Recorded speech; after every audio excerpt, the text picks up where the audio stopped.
আমাদের ভালোবাসা সবই যেন হয় মহান রবের জন্য।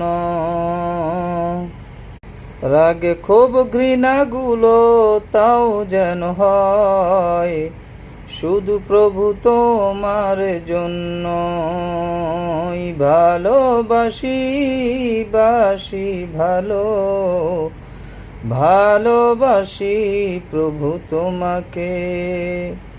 ইয়া হাবিবি ইয়া রাসূলুল্লাহ, হৃদয়ে গেথেছি তোমাকে। মান আহাব্বা লিল্লাহ ওয়া আবগাদা লিল্লাহ ওয়া আ'তা লিল্লাহ ওয়া মানআ লিল্লাহ ফাকাদ ইস্তাকমালাল ঈমান।